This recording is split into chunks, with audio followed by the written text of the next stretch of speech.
Hello and welcome to New Game Plus. I'm Jack. I'm Megs. And we're back in 2018. Happy New Year. Oh man, it's not the first episode that New Game Plus has been back, but it's the first time we're back. And that's really what matters. Yeah, we're the best. What'd you get up to over the holidays? I went to Japan and it's really sad to be back. Post-depression, like post-holiday blues is a real thing until you've been over there. And how's summer? I'm sweating a lot, but it was literally like 1 degree every day while I was there. Wore a coat and a beanie, I keep seeing you best life. doing Japan stuff on Snapchat. I'm like, why can't I be there? All my friends do it to me. It's only fair I do it back to them. So yeah, spent lots of money, bought heaps of sick merchandise, retro gaming, amazing food, ramen, gyoza, the rest. And now I'm back into reality working again. And I'm here with you. Yeah, look, we could be in worse places, right? We could be far worse. But I'm actually going to see what it was like from your perspective, because I've never been to Japan. I am in amongst a crew and cast on New Game Plus of utter weebs, but I've never, I've always been at arm's length from it. Yes. So I'm keen. I'm going there in June. I want to figure out what's going on. Get your body ready. I'm going to give a breakdown of my trip and talk to Jack all about it. But later on, we've also got a few reviews coming up for Bayonetta 1 and 2, as well as serious business with Dermy on the Trans-Pacific Partnership. Correct. We're also going to be reviewing Final Fantasy 15 Pocket Edition and Dissidia NT. So let's jump right in. Cheers.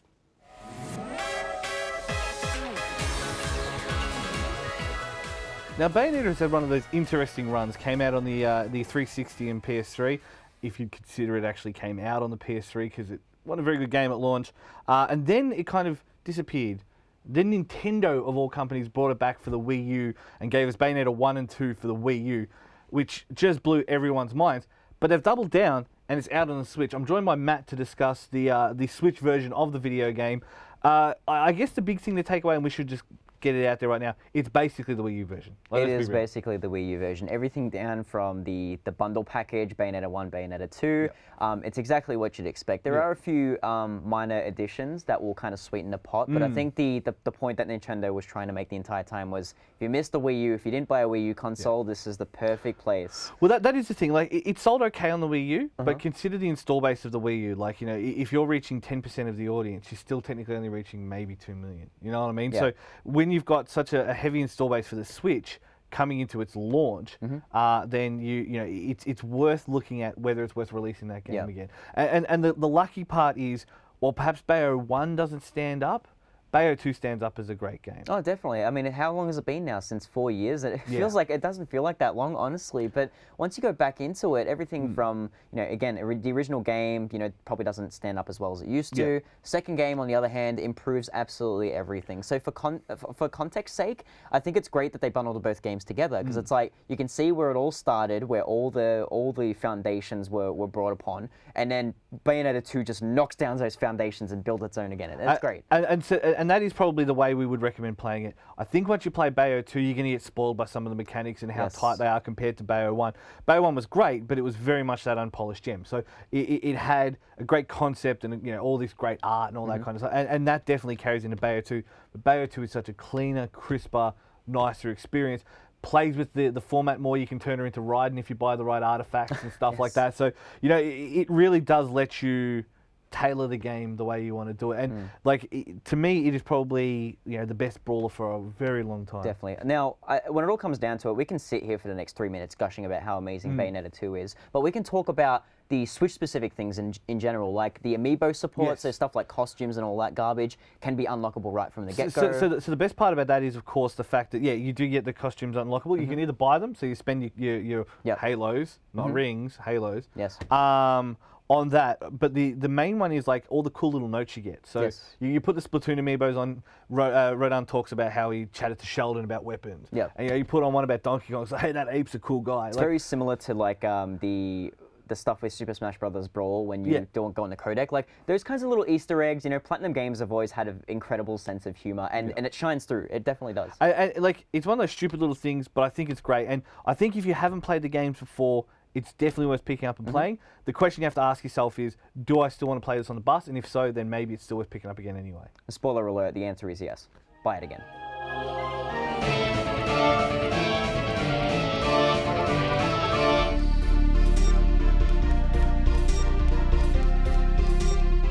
Now you may have heard recently that on Australia Day, and obviously, you know, the controversy around Australia Day aside, Japan held EVO Japan. So it took the EVO concept from Vegas, ran it in Japan, with interesting results. Obviously, it's a very different country to America. But two of the Couch Warriors guys went to the event, and I've got them here today to discuss it. Thank you, Darren, and thank you, James, for coming in. How'd you was it your first trip to Japan in the first place? I guess is the better question. Yeah, it was my first time. I think you've been before. It wasn't my first time, but the last time I went to Japan was about 11 years ago. Right. So Okay. don't So remember much about it. Yeah. Right. So it's a bit of a young'un. So, did you feel it as soon as you got out of the airport? Like you were there. You were not only there for like I'm going to go to Japan, but I'm in Japan for EVO. Like, was there a tinge of that to it, or? More, it was definitely a focus because when I got to Japan, it was the weekend. It was right before the weekend of EVO. So I said, okay, let's find an arcade. Let's practice. Let's focus for a bit. After the tournament, then let's enjoy Japan as much as I can. Yeah. Yeah, I had basically the same mindset. Our first 9 days was spent in Akihabara. So Right. day one, we were hitting up the arcades and just getting a taste of the local scene and heading to Esports Square, and which is the spot in Akihabara. They had Street Fighter V casuals set up there nearly every night leading up to EVO, and yeah, it was really awesome. So I guess that is the big question. First time running, split between the two venues. It was Ikebukuro for pools, and then it was Akiba for finals. How did you find it? Like, how did the tournament feel as a general kind of tournament itself?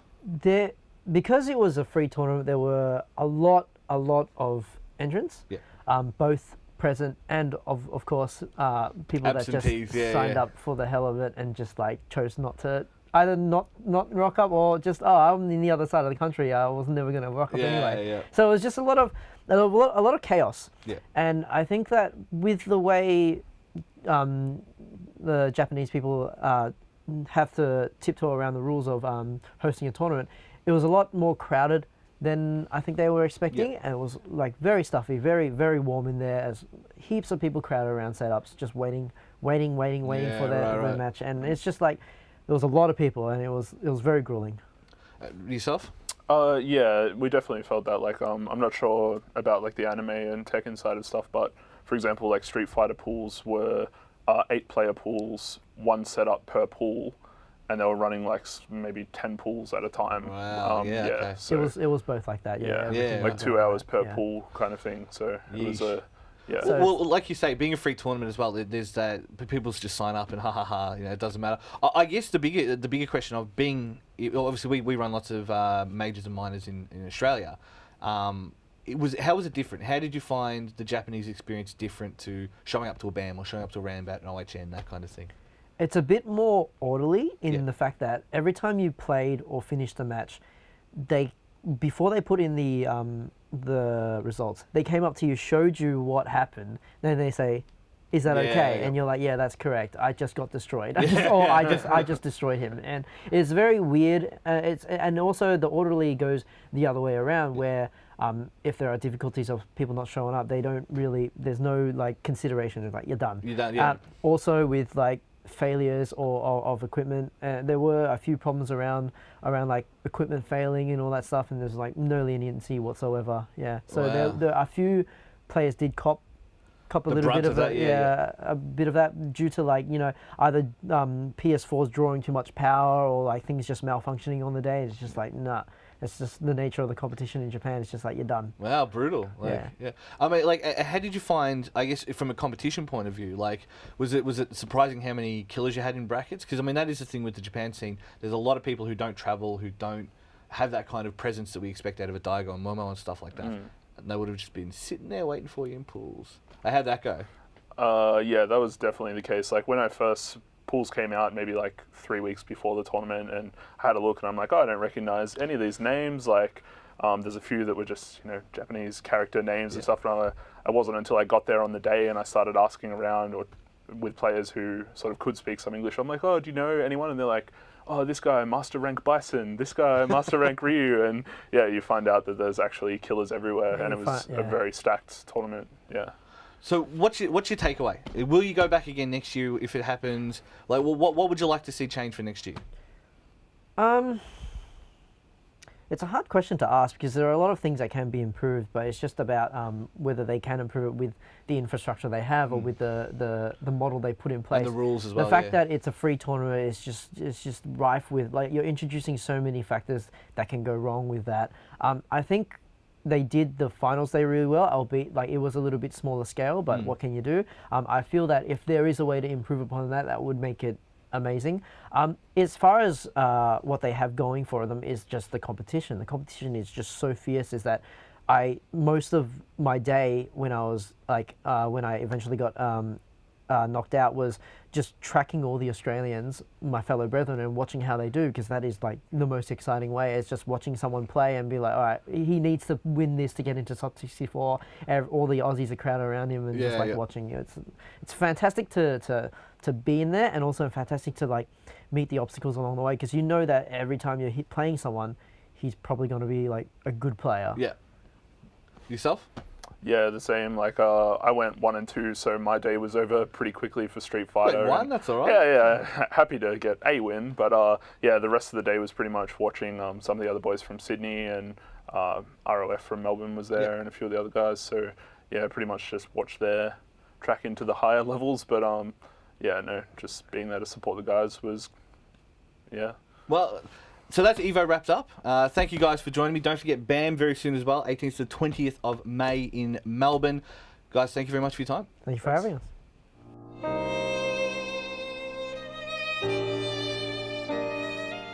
Since practically day one, mobile gaming has been about compromise. While this compromise can sometimes be a strength, the reduced scope and fidelity of mobile games has meant they're often relegated to the side dish of gaming. While you might have the big meaty console or PC experience at home, you'll grab the snack of a mobile game when you have a moment free. Final Fantasy 15 brought JRPGs back to the mainstream, with more accessible gameplay, more likable characters, and its unmistakably Final Fantasy story. While the contemporary fighting system kept battle fun, some of the auxiliary mechanics felt a little awkward in play.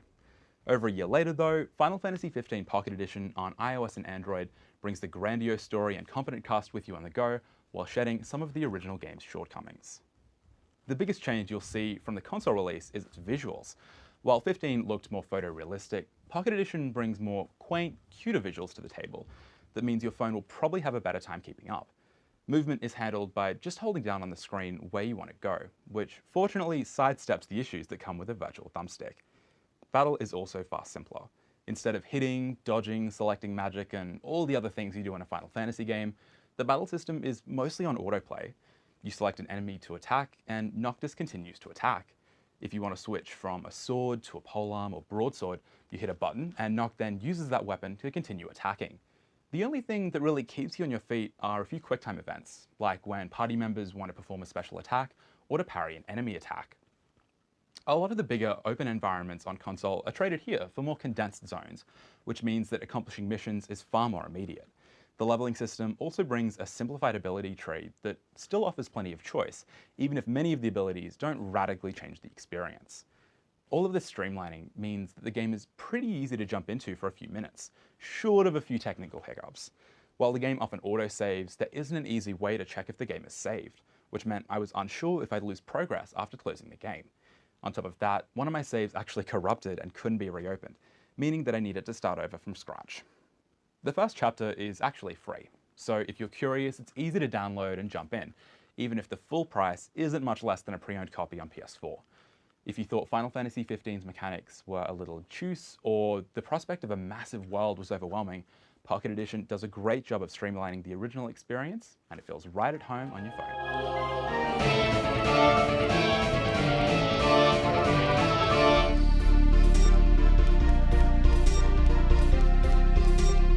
Dissidia Final Fantasy released originally on the PSP in 2009, and it was the ultimate fanfiction game.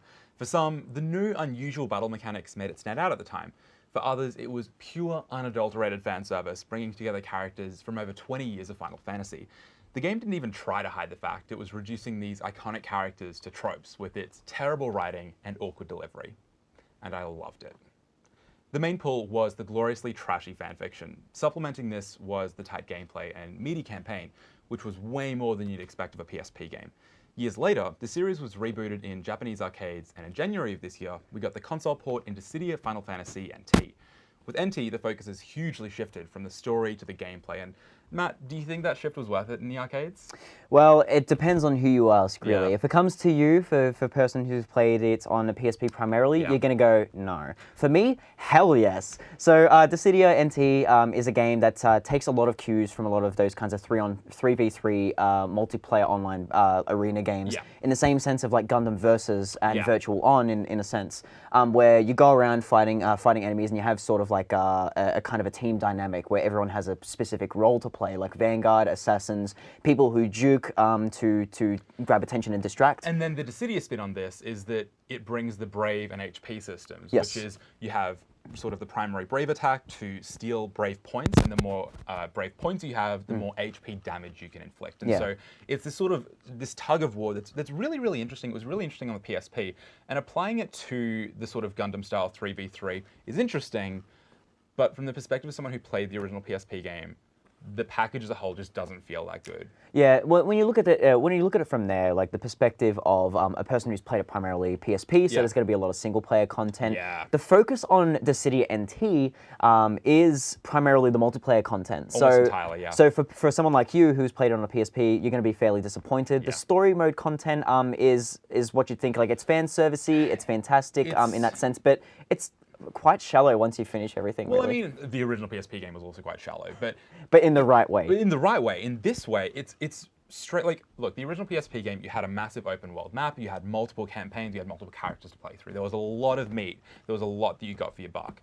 In this, it's a full price game, so the same you would have paid essentially, but you just have this timeline of like events. And it's just basically cutscenes. And it's very static too. Yeah, so exactly. once you've finished it, you finished it. The main draw in the previous Dissidia games was all based on how many builds you could create and how versatile characters could be. Mixing the really fascinating action RPG, the action gameplay with the RPG mechanics, where you would have equipment, and you would have accessories, and you'd be able to customize the character to your liking.